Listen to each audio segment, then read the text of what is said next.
Hey guys, welcome back to my channel. As you all know, I am Jasmeet. So guys, आज का सबसे पहला target था मेरे सबसे निगलेक्टेड सब्जेक्ट को थोड़ा सा इम्पोर्टेंस देना, और वो सब्जेक्ट है इंग्लिश। सच बोलूं तो मुझे इंग्लिश से कोई भी प्रॉब्लम नहीं है, पर पता नहीं क्यों लेकिन हम दोनों की कभी बनती ही नहीं। मैं जब भी पढ़ने बैठती हूँ ना, मेरा दिमाग ऑटोमेटिकली मैथ्स या साइंस की तरफ भाग जाता है, और इंग्लिश वो तो बस एग्जाम से 2-3 दिन पहले याद आती थी कि हाँ, इसका भी कोई पेपर होता है, ये भी कोई सब्जेक्ट है। इसी वजह से मेरी इंग्लिश की बैकलॉग काफी अच्छी खासी बन चुकी थी। मैं लिटरली हर दिन सोचती थी कि आज तो इंग्लिश पक्का पढ़ूंगी, लेकिन दिन के एंड में मेरे पास सिर्फ एक लाइन होती थी, कल से पढ़ लूंगी यार, आज तो नहीं हुआ। लेकिन आज मैंने फाइनली डिसाइड कर लिया था कि अब और नहीं, आज चाहे जो हो जाए इंग्लिश की बैकलॉग थोड़ी थोड़ी तो कम करनी ही पड़ेगी। इसलिए मैंने एक इंग्लिश की मैराथन लगा ली। ऑनेस्टली मुझे लगा था कि मैराथन देखते देखते ही मुझे नींद आ जाएगी, लेकिन सरप्राइजिंगली चैप्टर इतने ज्यादा इंटरेस्टिंग थे कि मेरा स्किप करने का मन ही नहीं किया। तो सबसे पहले मैंने सप्लीमेंट्री बुक का first chapter the Triumph of surgery start किया। और अगर तुमने ये चैप्टर पढ़ा है तो तुम्हें पता होगा कि इसकी स्टोरी काफी ज्यादा क्यूट सी है। मैं तो सिर्फ बैकलॉग कंप्लीट करने बैठी थी, लेकिन धीरे धीरे मेरा स्टोरी में इंटरेस्ट अपने आप आने लगा। बीच बीच में मैम हमें इंपॉर्टेंट क्वेश्चंस भी बताए जा रही थी, तो मैं साथ साथ में वो भी नोट कर रही थी। और ऑनेस्टली इंग्लिश में नोट्स बनाना मुझे सबसे बोरिंग काम लगता है, इसीलिए मैंने अभी तक शायद एक भी चैप्टर के नोट्स नहीं बनाए।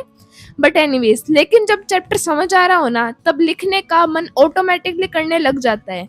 वैसे एक बात नोटिस की है मैंने, जिस सब्जेक्ट को तुम सबसे ज्यादा इग्नोर करते हो ना, उसी का बैकलॉग सबसे ज्यादा स्कैरी होता है, और फिर उसे और इग्नोर कर देते हैं, और ये साइकिल कभी खत्म ही नहीं होती। इसलिए आज मैंने सोचा परफेक्ट मूड का वेट करने से बेटर है बस शुरू कर दो, चाहे सिर्फ एक चैप्टर ही क्यों ना हो। और सच बताऊं, जब चैप्टर कंप्लीट हुआ ना, तो जो सेटिस्फेक्शन मिली वो अलग ही लेवल की थी।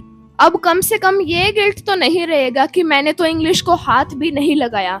अब देखते हैं ये कंसिस्टेंसी कितने दिन तक चलती है, या फिर मैं कल से फिर से सिर्फ मैथ्स और साइंस की दुनिया में ही खो जाऊंगी। लेकिन फिलहाल के लिए सबसे इम्पोर्टेंट टास्क यही था मेरा कि बैकलॉग को जैसे तैसे खत्म करना है, क्योंकि लेक्चर तो मैं इतने बड़े बड़े देख नहीं सकती। फिर मैंने डिसाइड किया कि चलो एक बढ़िया सा रूटीन बनाते हैं कल के लिए। तो मैंने चैट जीपीटी से एक बढ़िया सा प्यारा सा रूटीन बनाया था, जो कि मुझसे फॉलो नहीं हुआ ऑब्वियसली। बट एनीवेज, इंग्लिश का टारगेट कंप्लीट करने के बाद मैंने सोचा कि अब बारी है उस चैप्टर की जो पिछले काफी दिनों से मेरी टू डू लिस्ट में बस पेंडिंग लिखा हुआ था, और वो चैप्टर था एसिड बेसिस एंड सॉल्ट्स। सच बोलूं तो मुझे ये चैप्टर स्टार्ट करने से पहले थोड़ा सा डर लग रहा था, पता नहीं क्यों, लेकिन चैप्टर का नाम सुनते ही लगता है कि बहुत सारी केमिकल इक्वेशन, रिएक्शन और कंफ्यूजन मेरा वेट कर रहे होंगे। इसी वजह से मैं बस हर बार इस चैप्टर को बोल देती थी कि कल से शुरू करूंगी, और वो कल कभी आया ही नहीं। लेकिन बैकलॉग को जितना इग्नोर करो ना, वो उतना ही बड़ा लगने लगता है। तो आज फाइनली मैंने लैपटॉप उठाया, लेक्चर ओपन किया और खुद से प्रॉमिस किया कि आज मैं बीच में स्किप नहीं करूंगी। लेक्चर स्टार्ट हुआ और धीरे धीरे रियलाइज हुआ कि चैप्टर उतना भी डिफिकल्ट नहीं था जितना मैंने अपने दिमाग में बना रखा था। वैसे एक बात बताऊं, जो लोग मेरी वीडियोस रेगुलरली देखते हैं ना, उन्हें पता है कि मेरी पढ़ाई से ज्यादा तो मेरे बैकलॉग्स फेमस है।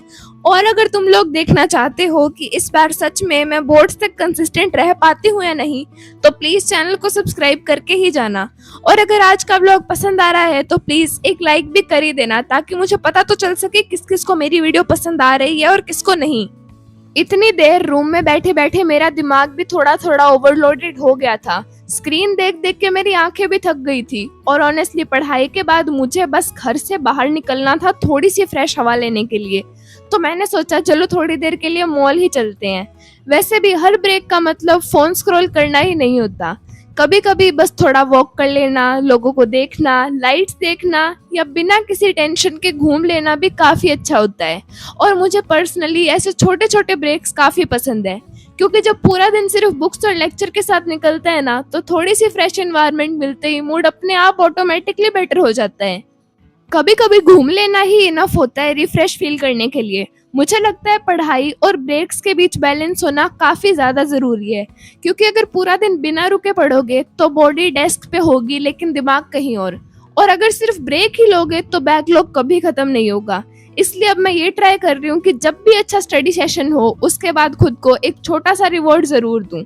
एंड गाइज, मैं बाहर आऊं और कुछ खरीदूं ना, ऐसा तो हो ही नहीं सकता, तो मैंने बस थोड़ा बहुत सामान भी ले ही लिया था। देन उसके बाद में मैं चली गई थी कुछ कपड़े एक्सप्लोर करने, क्योंकि मेरे पास जितने कपड़े हो वो मुझे कम लगते हैं। एंड आई गेस सभी के साथ ऐसा ही होता है। एंड गाइस, अंदर जाने से पहले जो मेरी एक्सपेक्टेशन थी कि ओ माय गॉड अंदर तो बहुत अच्छा कलेक्शन आया होगा, मैं तो एक ना एक चीज जरूर ही लेके जाऊंगी, उन सारी उम्मीदों पे पानी फिर गया। क्योंकि लिटरली मेरे को एक चीज भी पसंद नहीं आई उधर। पता नहीं कौन से आदम बाबा के जमाने के कपड़े रख रखे थे, कौन पहनता है आज के जमाने में ऐसे कपड़े। सो मैं वहां से कुछ भी नहीं लेके आई। फिर उसके बाद में हमें भूख लग गई थी, तो हम चले गए थे कैफे में कुछ खाने के लिए, क्योंकि बिना खाए तो मेरा दिन ऐसे निकल नहीं सकता था। सो मैंने ज्यादा कुछ तो खाया नहीं, बस यही 3 चीजें मंगवाई थी एंड ये खा के मैं घर पे आ गई थी शांति से। देन उसके बाद में मैंने कुछ भी नहीं किया, हमेशा की तरह। सो गाइज, यही था आज का व्लॉग। अगर व्लॉग पसंद आया हो तो चैनल को सब्सक्राइब करना और वीडियो को लाइक करना बिल्कुल मत भूलना। मिलते हैं नेक्स्ट वीडियो में, तब तक के लिए take care and bye everyone.